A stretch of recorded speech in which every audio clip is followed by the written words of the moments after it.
You were told the greatest victory in life is to be chosen, to be wanted, to be loved. But what if that very desire is the reason you're losing yourself? What if the chase for affection is the slowest form of self-destruction? You bend, you shrink, you silence your instincts just to keep someone close. And still, it's never enough. Do you know why it hurts so much when they leave? Because deep down, you made them the source of your worth. Every time you looked at them hoping to be seen, a piece of you disappeared. This isn't love, it's dependency wearing perfume. And dependency tears you apart in silence. The Stoics warned us, to need is to be enslaved. They believed the nearer a man comes to a calm mind, the closer he is to strength. But calm doesn't grow in chaos, it grows in solitude. Until you can stand alone without trembling, you will always be at the mercy of someone else's absence. This video will not comfort you, it will confront you. Because you cannot become sovereign until you bury the part of you that begs to be chosen. If you're ready to stop living for others and start reclaiming yourself, consider subscribing. To rise, to mark the moment you chose clarity over chaos, truth over illusion, and freedom over the soft chains of validation. You were told that happiness begins the moment someone else sees you, chooses you, accepts you. That the real story starts not with your own mind, but when someone else validates your existence. From childhood, it was everywhere. Fairy tales where fulfillment only arrives with a partner, movies where the final reward is someone falling in love with the hero, and the casual remarks of well-meaning adults who ask, "When are you going to settle down?" You were handed the idea that being alone was a waiting room for something better, that if you're single, you're somehow incomplete. But here's the truth that rarely gets spoken. If your peace can only exist in the presence of someone else, then it isn't peace. It's dependency dressed up as destiny. What no one told you is that you were never supposed to search for your other half. You were meant to become whole on your own. The Stoics knew this long before it became a catchy quote on the internet. Epictetus said, "Only the educated are free." But the education he meant wasn't found in schools or lectures. It was the education of knowing your own mind, knowing when your thoughts are your own, and when they've been implanted by a world that profits off your need to be chosen. They taught you to chase validation before you even knew what self-worth was. That's not love. That's a training program designed to keep you seeking approval and fearing your own company. And when you seek approval, you slowly trade away your power. You start to shrink in places you should expand. You quiet yourself just to keep someone comfortable. You second-guess your instincts because you're afraid to be rejected. These are not isolated moments. They're daily rituals that over time form a life that doesn't belong to you. And you might call it love, but love that costs you. Your voice isn't love. It's silence forced into a smile. That's why the most dangerous lie you were told is that being alone means something's wrong with you. No, it means nothing is pulling you off your center. If you've ever sat alone and felt that quiet discomfort crawling up your spine, understand this. It's not loneliness speaking. It's withdrawal from the false identity you built to be accepted. Carl Jung once wrote, "The privilege of a lifetime is to become who you truly are." And you cannot do that when your reflection depends on someone else's gaze. You cannot do that when every choice is filtered through the fear of being left. You cannot do that while you still believe solitude is a punishment and not the purest path to knowing yourself. Think about how easily you've given pieces of yourself away. The opinions you've softened, the ambitions you've delayed, the dreams you've diluted so someone wouldn't feel threatened, not because you're weak, but because you were raised to believe that compromise is the price of being loved. But Marcus Aurelius warned us, if you are distressed by anything external, the pain is not due to the thing itself, but to your estimate of it. You estimated that rejection was deadly. You believed solitude was shameful. But pain from being alone is not proof that you're broken. It's proof that you've finally stopped distracting yourself and now must face what's really inside. And what's inside you is not empty. It's not flawed. It's unclaimed, untouched, still waiting for you to walk back into yourself without bringing someone else's opinion along. That's the power solitude gives you, the mirror no one else can distort. That is why so few people seek it. Not because it's miserable, but because it reveals too much. It removes the excuses. It asks you to stop pretending you're lost and start admitting you've just never looked inward with honesty. And the moment you do, you begin to reclaim everything that was scattered in the name of being chosen. Dependence whispers that you'll be safe if someone just loves you enough. Stoicism shouts that safety is an illusion if it depends on someone else's behavior. Seneca wrote, "As long as you need validation from others, you're giving them power over your peace." And peace isn't found in holding on, it's found in letting go. Letting go of the need to be seen. Letting go of the idea that your worth rises and falls with someone else's attention. Letting go of the fantasy that love will fix what you're unwilling to face. You don't need to be chosen. You need to choose. Choose to stand still in the discomfort. Choose to peel away the layers of falsehood. Choose to stop waiting for someone to come along and give you permission to feel worthy. That's not strength. That's surrender. And if your definition of love includes surrendering your freedom, it's time to rewrite that definition. The truth is, you were never incomplete. You were interrupted, pulled away from yourself by years of stories that said real life begins when someone else says you matter. But your life isn't on hold. It's happening right now, in the silence, in the space where no one's watching, and where everything you thought you were waiting for is already within you. The Stoics didn't teach detachment as escape. They taught it as clarity. To be able to sit with yourself without fear, without needing, without clinging, that's freedom. So no, you're not broken for being alone. You're just finally unlearning the lie. You're just beginning to hear the truth that's been buried under every soft song and sweet promise that told you love would save you. But you were never meant to be saved. You were meant to be sovereign. And sovereignty doesn't come from being wanted.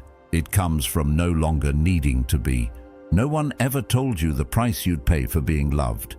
It's never a dramatic all-at-once sacrifice. It's slow, quiet, barely noticeable. It happens in moments you brush off. A word you didn't say to avoid conflict. A dream you shelved because it made someone uncomfortable. A boundary you softened so you wouldn't seem difficult. These things don't feel like surrender at first. They feel like care, like compromise, like love. But each one chips away at your sense of self until one day you wake up and don't recognize the person looking back at you. Not because you've changed, but because you've been eroded. When you search for validation in someone else, you begin to live outside your own body. You shift your decisions based on how they'll be received. You adjust your energy, your timing, your truth, to make sure you're not too much or too distant. You trade your clarity for comfort, your inner peace for outer approval. Not all at once, but in little pieces. And it's subtle, which makes it dangerous. You don't notice it happening until your mind becomes noisy and your spirit feels crowded. Carl Jung said, "People will do anything, no matter how absurd, to avoid facing their own soul." And this is what the trade does. It keeps you facing outward so you never confront what's within. You end up giving your most precious currency, your time, to people who don't know what to do with it. Your energy gets drained trying to meet expectations that were never yours to begin with. You pour into others in hopes they'll reflect something back. Something like worth or love or certainty. but no one can reflect what they haven't cultivated in themselves. If they're empty, they can't fill you, and if they're confused, they'll only distort you. Yet we keep bending, giving, shrinking, just for a chance at belonging. That's not strength. That's fear wearing a kind face. The Stoics understood this. They warned that if your peace depends on anything outside of your control, it isn't real peace.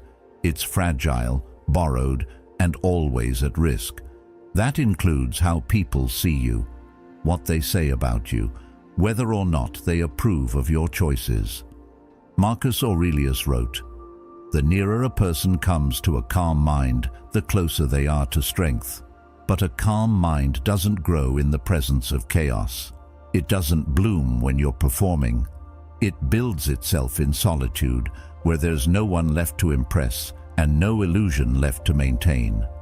What makes this trade so dangerous is that it feels like survival. You think you're doing what you need to do to keep someone close. You think you're being mature or selfless or understanding, and sometimes you are, but over time, the habit of constantly adjusting for others becomes a pattern. Then it becomes a life. And one day, you realize that every version of yourself has been shaped by someone else's comfort level. That's not identity. That's adaptation. We're not meant to live that way. The soul isn't designed to be constantly edited. It needs room to breathe. It needs silence. It needs stillness. And that can't happen when your attention is scattered in every direction but inward. You start to lose your intuition, not because it's gone, but because the noise has drowned it out. Seneca said, "No man is more unhappy than he who never faces adversity, for he is not permitted to prove himself, but the adversity we fear most is the kind that requires walking alone, saying no, choosing silence over approval. That's where your self is tested and where it's built." Think of how much you've already given, how many hours you've lost explaining yourself, waiting for a reply, doubting your instincts, rethinking your value based on someone else's mood. These moments pile up. They become weights tied to your focus, distractions wrapped in false hope. And all of it stems from the same quiet belief that you are not enough unless someone else says you are. That lie is heavy, but the truth is heavier because it asks you to stop giving away what was never meant to be negotiated. When you stop chasing validation, you reclaim your power in pieces. At first, it feels unfamiliar. It may even feel wrong, like you're being selfish or distant or cold. But what you're really doing is drawing your energy back into alignment. You're no longer leaking it in all directions. You're redirecting it, refining it, giving it to your goals, your peace, your growth. And suddenly, your mind starts to clear.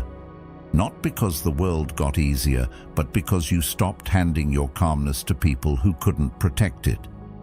Aristotle said, "Knowing yourself is the beginning of all wisdom." And how can you know yourself when you're constantly shape-shifting for someone else's love? Wisdom begins when the trade ends, when you realize that what you thought was connection was often compliance, that what felt like being seen was sometimes just being used. And when you finally understand that your value doesn't increase based on how much you sacrifice, but on how much you protect your center, that's when everything changes. This isn't about pushing people away. It's about pulling yourself back. It's about building the kind of strength that doesn't shout, doesn't beg, doesn't adjust itself to be palatable. The kind of strength that stands still in the storm because it knows who it is. When you stop making that trade, you'll feel the difference immediately. Not in how others treat you, but in how you treat yourself. You'll stop negotiating your worth. You'll stop over-explaining. You'll stop handing over your inner peace like it's disposable, because you'll know it's sacred. And the truth is, no one can give you what you won't give yourself. Not love, not clarity, not peace. Those things don't arrive when someone chooses you. They begin the moment you stop choosing to be lost. So let the trade end here. Let the silence return. Let the calm mind be your anchor. And let your strength speak not in how much you're willing to lose, but in how deeply you've remembered what you were never meant to give away. There's a reason most people keep themselves busy. A reason they always have music playing, notifications buzzing, screens glowing. Because in silence, something unfamiliar begins to rise. A discomfort, an ache, a voice that hasn't been heard in years. That voice is your real self, buried beneath the noise, and solitude is the only place it knows how to speak. But the world taught you that being alone is a problem, that silence equals failure, that if no one is calling, no one cares. So you run from it, you distract yourself, you stay in places too long just to avoid the quiet. But silence isn't what breaks you. What breaks you is the fear of meeting yourself in it. Solitude isn't a punishment, it's a crucible, a place of heat, pressure, and refinement. It's where everything false begins to melt, where your masks dissolve, your distractions collapse, and all that's left is the truth. Not the version of you that smiles when it's expected, not the version who performs worthiness, but the raw, unfinished, aching version you've hidden away to survive. That version doesn't need followers, applause, or approval. It needs your attention. It needs your presence. It needs you to stop running and just sit still long enough to hear what it's been trying to say all along. And yet, this is what most people avoid, because solitude exposes everything. The anger you've buried, the grief you've numbed, the dreams you gave up on too soon. These things don't show up when you're surrounded by distraction. They only arrive in the stillness. And that's what makes solitude a forge. It doesn't comfort, it transforms. It doesn't decorate the ego, it tears it apart. But if you can stay in the fire, if you can resist the urge to numb, to flee, to reach for someone else's hand, you'll come out the other side with something unbreakable. Not an identity built on validation, but one forged in solitude. That's the kind of presence that can't be taken from you, because it wasn't given by anyone else. It's built, earned, carved out of hours spent alone, face to face with the most difficult truths of who you are and who you're not. People fear solitude because they associate it with emptiness. But it's not emptiness. It's space. Space to think, to remember, to question, to rebuild. Space to ask yourself who you would be if no one was watching, if no one had expectations, if no one was around to reward or punish you for your choices. And most importantly, would you even recognize that person? The answer to that tells you everything. Marcus Aurelius once wrote, "Nowhere can man find a quieter or more untroubled retreat than in his own soul." But most of us have never even knocked on that door. We think our worth is proven in the presence of others, that if people love us, we must be doing something right. But love given to a false self only deepens the illusion. It reinforces a mask that was never truly yours. You become loved for who you pretend to be and slowly forgotten by who you actually are. Solitude fixes that, not quickly, not easily, but deeply, because in solitude there's no one to impress, no one to protect, no one to perform for, just you and the truth. This is why solitude feels heavy at first, because you're carrying the weight of everything you've ignored. But weight is not always a burden, it's resistance, and resistance is how strength is built. Seneca said, "We suffer more in imagination than in reality. The imagined pain of being alone is often worse than the actual experience. What you find in solitude isn't emptiness, it's clarity. It's the echo of your intuition growing louder. It's the return of your focus. It's the realization that you were never actually lost. You were just surrounded by too much noise to hear your own direction. When you learn to sit in solitude, a strange thing begins to happen. You stop needing as much. You stop explaining yourself. You stop feeling compelled to prove your value, because now you know it, not in theory, but in experience. You've seen yourself without the makeup of performance, without the decoration of praise, without the safety net of someone else's opinion, and you're still standing, stronger, sharper, more grounded. The person who can face solitude becomes unshakable, not because they don't feel pain, but because they no longer fear it. They've faced the fire, they've stayed inside it, and they've emerged with something the crowd can't replicate: self-possession. You no longer chase people who don't see you. You no longer give energy to places that drain you. You no longer try to prove your worth to anyone, because you've already proven it to yourself, in silence, in stillness, in the sacred place where masks fall and truth rises. That's the gift of solitude. That's why it's a forge. So if you're in a season where no one's calling, where you feel invisible, where the nights are quiet and the days feel long, don't run from it. Walk into it. This is your place of power. This is where the noise ends and the real story begins. Not the one they wrote for you, the one you were always meant to live. It starts so subtly you barely notice. A compliment lights you up. A glance makes your heart race. A message left on read leaves you doubting your worth for hours. And slowly, without ever meaning to, you hand over your power to people who were never meant to hold it. You begin to see yourself through their reactions. Their silence becomes your shame. Their approval becomes your identity. You wait for confirmation that you're enough, that you matter, that you're not invisible. But validation, when it comes from outside, is a thief in disguise. It feels like warmth, but it steals your fire. You say yes when your heart is screaming no, just to avoid disappointing someone. You remain in places that drain you because you're afraid of being misunderstood. You silence your opinions, your instincts, your needs, because you think being agreeable is the price of being accepted. And all the while, your life becomes a performance, a collection of small betrayals done in the name of being liked.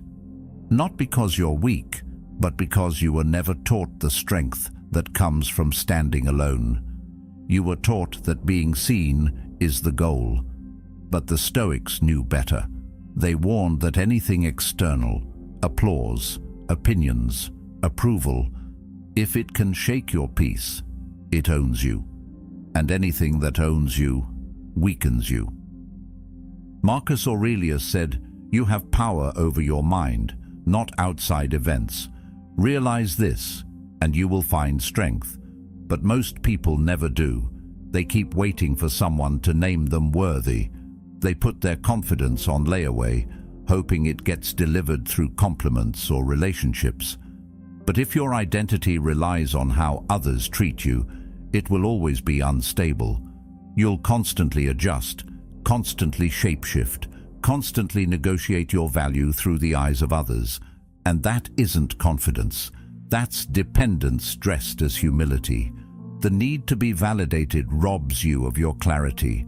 It makes you question what you know to be true simply because someone else didn't approve of it.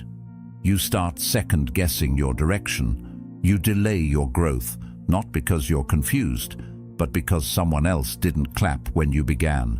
You start choosing what looks good instead of what feels right. Carl Jung once wrote, "The world will ask you who you are, and if you do not know, it will tell you."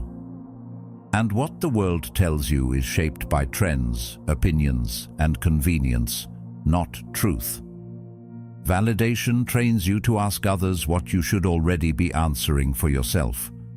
What makes this even more dangerous is that validation feels good. It feels like safety. It feels like belonging. But belonging that costs your truth is not belonging. It's imprisonment. When you live for the approval of others, you abandon your ability to approve of yourself. You forget how to trust your own gut. You lose the sound of your own voice. And over time, the silence inside becomes so loud that you can't even remember what you wanted in the first place. That's the real price of needing to be seen. You vanish. And here's the most painful part. People can sense it. When you need their validation to feel whole, they know. Maybe not consciously, but something shifts. Your presence becomes negotiable.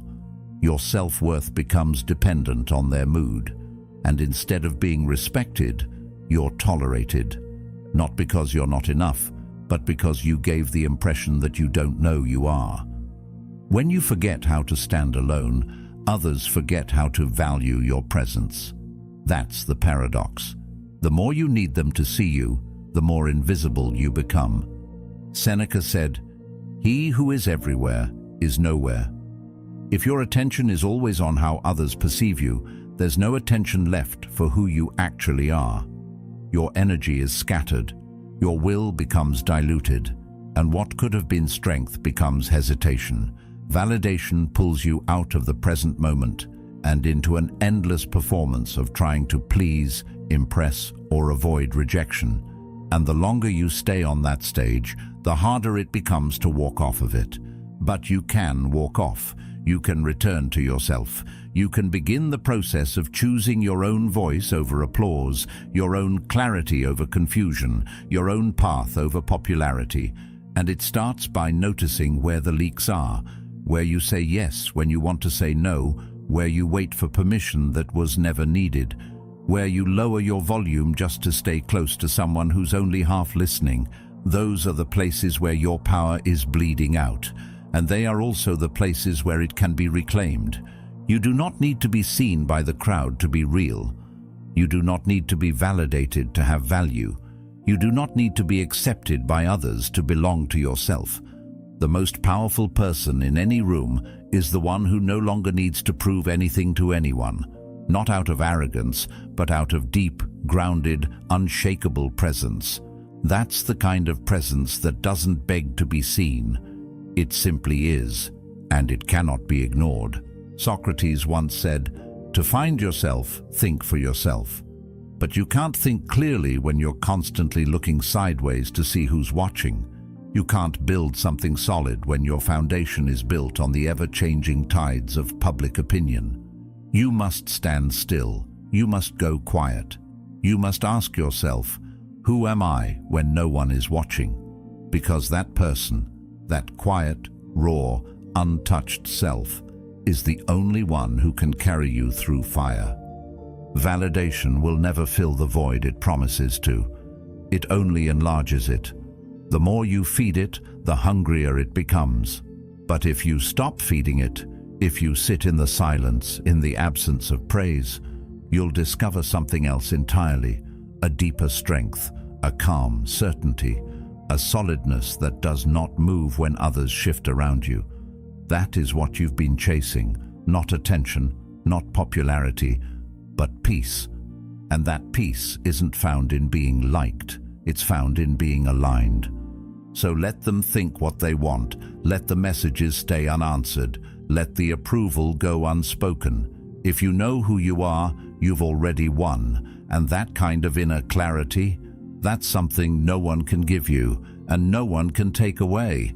You can spend your whole life trying to be chosen, waiting for someone to notice you, to see your value, to reach out and fill the space you've never learned to sit in yourself.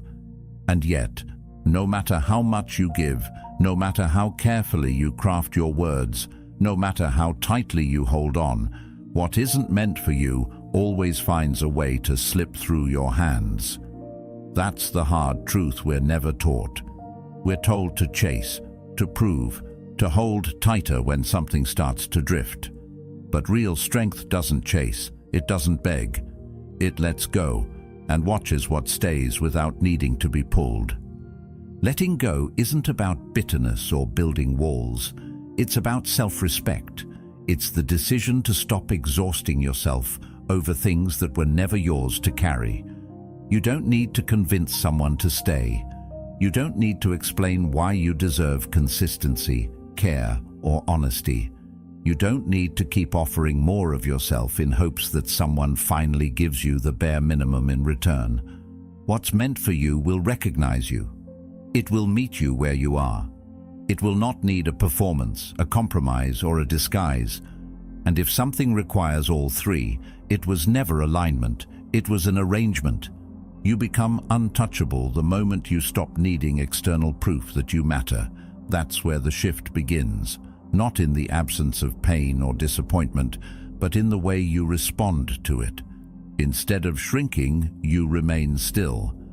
Instead of chasing, you pause. Instead of trying to win someone over, you win yourself back. And this isn't just a mindset, it's a decision that touches everything. The way you talk to yourself, the way you walk away from chaos, the way you protect your energy like it's sacred, because it is. Epictetus once said, "Freedom is the only worthy goal in life. It is won by disregarding things that lie beyond our control." You cannot control who stays or who leaves. You cannot control how someone sees you, or whether they'll ever understand your depth.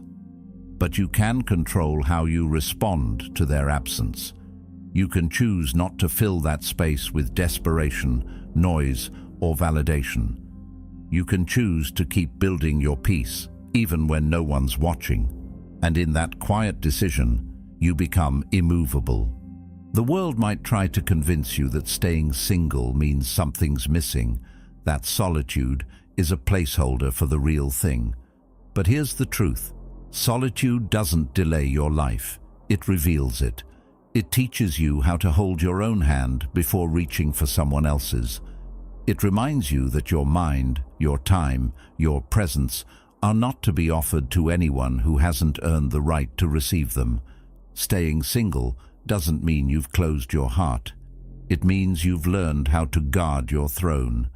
You've learned that not everyone deserves a seat at your table, and love is not an excuse to abandon your crown.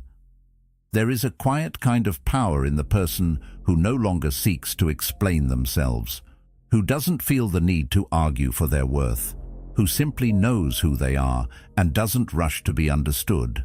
This is the beginning of sovereignty. It doesn't come from having everything figured out. It comes from no longer trying to force what doesn't flow. It's the calm that rises when you stop swimming against the current and finally let the river carry you where you were always meant to go. Seneca wrote, "A wise man is content with himself." And that kind of contentment isn't a passive resignation, it's a courageous surrender. A refusal to let your peace be dictated by things beyond your reach. Letting go means releasing the future you imagined with someone who was never ready to meet you there. It means accepting that no apology will rewrite the past, and no amount of effort will fix what was built on imbalance.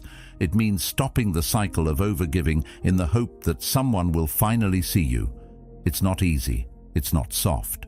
It's the hardest thing you'll ever do, but also the most liberating. Because in that moment of release, you get to come back to yourself. Carl Jung said, "I am not what happened to me. I am what I choose to become." And becoming untouchable isn't about becoming numb. It's about becoming clear. Clear about what you deserve. Clear about what you will no longer tolerate.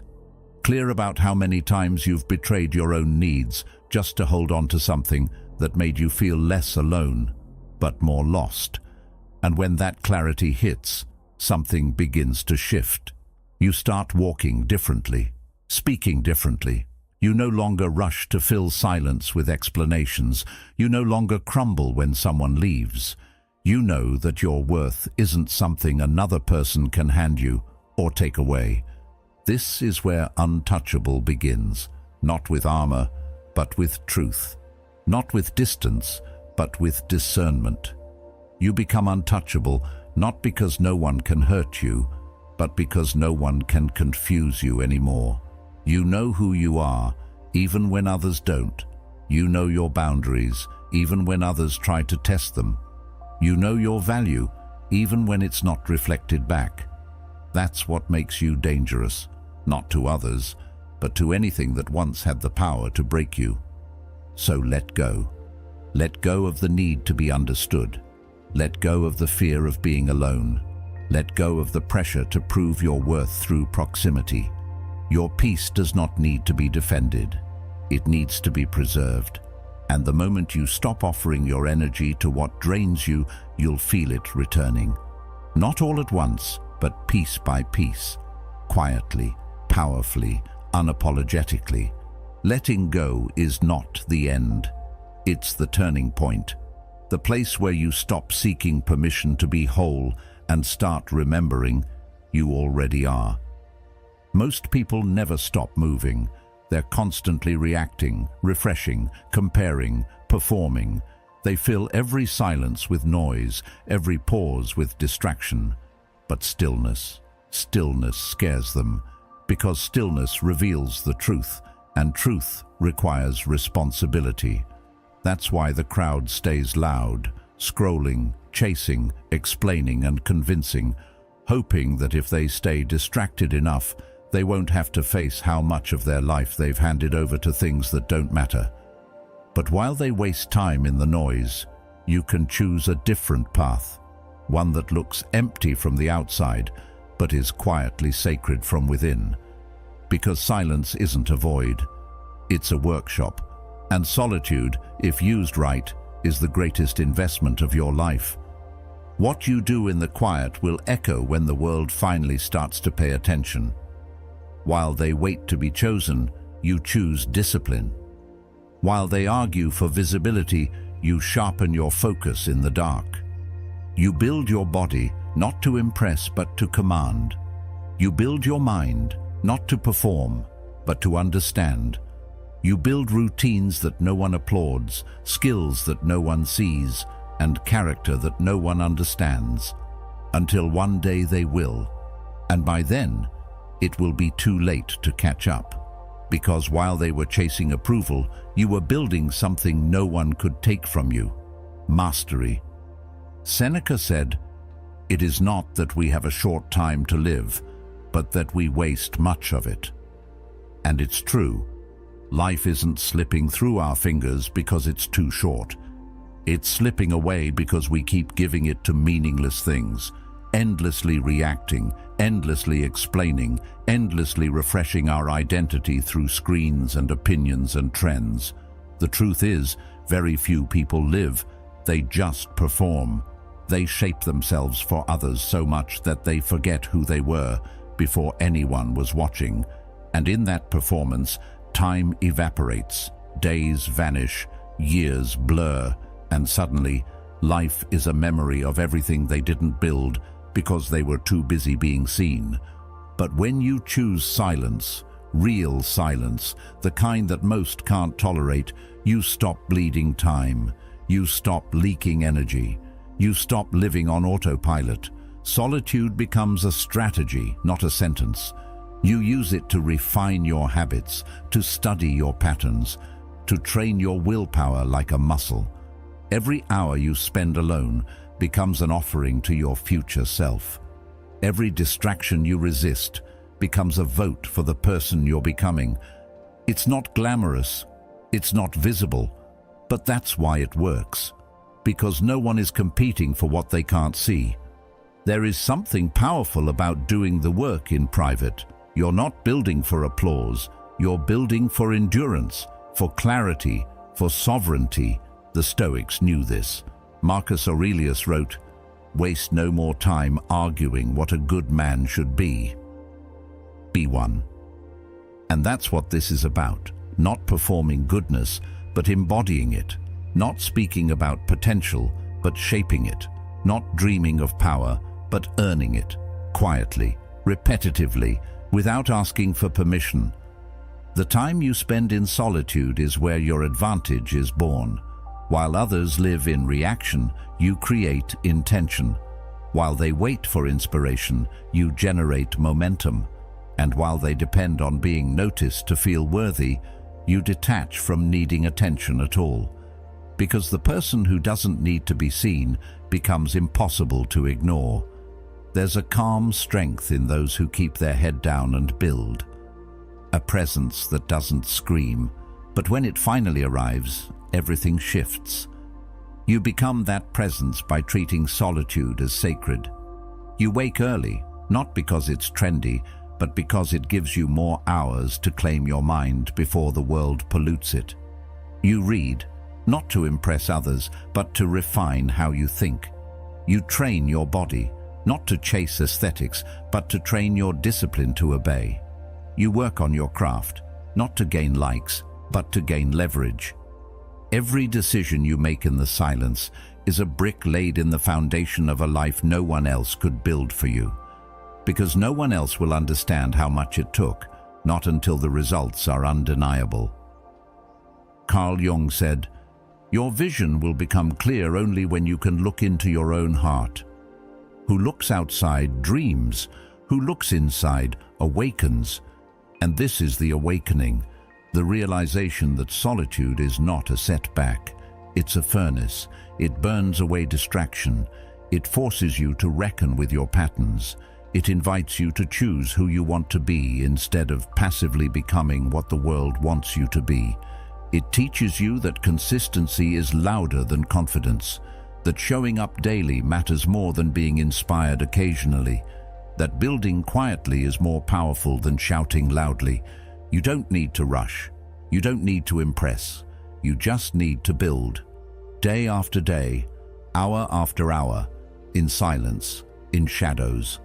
While others are addicted to the illusion of progress, you commit to the reality of it, not because it feels good every day, but because it feels necessary. You no longer confuse movement with momentum. You no longer mistake visibility for value. You understand the game now, and you play it differently.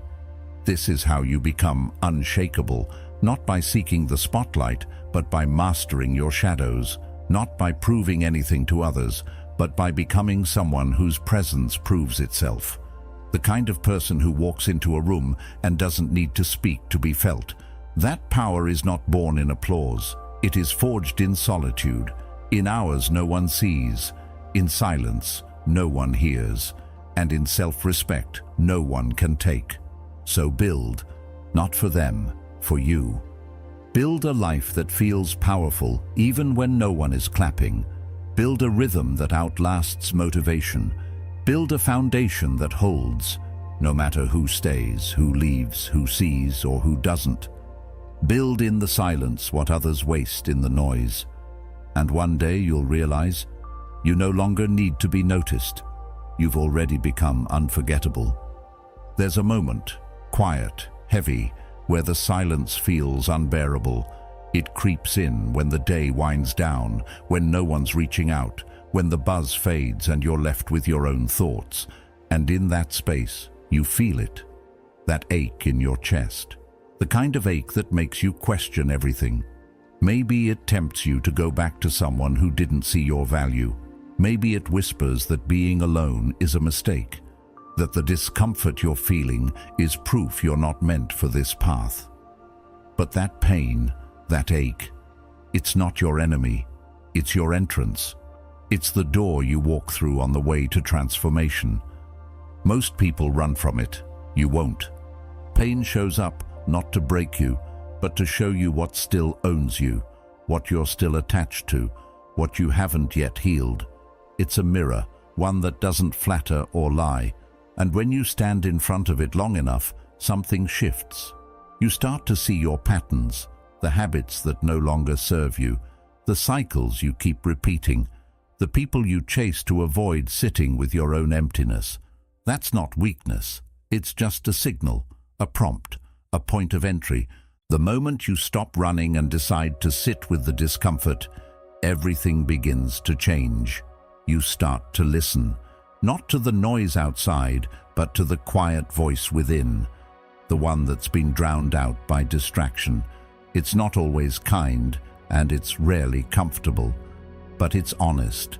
And that honesty is what sets you free, because in truth, you realize something most never do. Pain is not a punishment, it's your teacher. Carl Jung said, "There is no coming to consciousness without pain." The path to becoming who you are meant to be will hurt, but it will hurt far less than remaining someone you're not. Everyone wants strength, but few are willing to face the pressure that builds it. Everyone wants clarity, but few are willing to walk through the storm that clears it. You will be tempted by comfort, by nostalgia, by the illusion of safety in someone's arms. But comfort isn't always healing. Sometimes it's just delay. Sometimes the people you run back to are the same ones who kept you from evolving in the first place. And that's the test. Can you stay still while the ache burns? Can you sit in the void and resist the urge to fill it with what you've outgrown? Most people break there. They reach for someone, anyone, to silence the discomfort. But all they're doing is hitting pause on their own becoming. They think they're healing by moving on quickly, by being seen again, by pretending they're over it. But the pain never leaves. It just waits. It waits for another quiet night, another pause, another silence. Until you finally face it, it owns you. The Stoics understood this. They taught that suffering itself isn't the problem. It's our relationship to it, whether we use it or avoid it, whether we resist the lesson or we walk through it and allow it to make us better. Pain is pressure, and pressure is how diamonds are made. You can't expect to carry a crown without feeling its weight first. You can't expect to command your life if you've never had to stand through the storm without collapsing. Real peace isn't the absence of pain. It's the ability to stay grounded while pain moves through you. It's knowing that discomfort doesn't mean you're failing. It means you're growing. Seneca wrote, "Difficulties strengthen the mind as labor does the body." So why do we run from the very thing that makes us stronger? Because pain demands presence. It requires you to stop numbing, stop escaping, stop blaming, and look directly at what hurts. That kind of presence is rare, but it's where power lives. And once you understand that, pain loses its grip. It becomes less about suffering and more about sculpting, less about weakness and more about refinement. The more you lean into it, the more you begin to see the architecture of your own strength forming. You don't collapse anymore, you become solid, steady, still. This doesn't mean you won't feel lonely. It doesn't mean your chest won't ache when you think of what you let go of. But instead of turning away, you let that ache teach you. You let it guide you. You let it clear out the parts of you that were built on fear, on insecurity, on needing someone else to complete you. That's the real beauty of pain. It clears the path. It strips away what doesn't belong so you can begin again, lighter, sharper, more whole. There is no crown without pressure, no peace without storm, no sovereignty without sacrifice. You have to give up who you were to become who you are. And pain is the passage. It's the toll at the gate. Not to punish you, but to see if you're ready. If you're willing to face the mirror without flinching, if you're ready to be forged, because everything you want, clarity, strength, self-respect, lives on the other side of that fire. So when it hurts, don't run. When it's quiet and you feel the pull to escape, stay, breathe, listen, learn. Let the pain show you what needs to go and what needs to grow. Don't numb it, don't bury it. Let it burn through the layers that no longer serve you. And when it's done, what's left will be something unshakable, something sovereign. Because once you walk through pain with your eyes open, with your heart present, and your mind steady, nothing owns you anymore. Not loss, not silence, not the past. You no longer fear the fire. You've become it. Some will misunderstand your silence. They'll call it cold, maybe even cruel.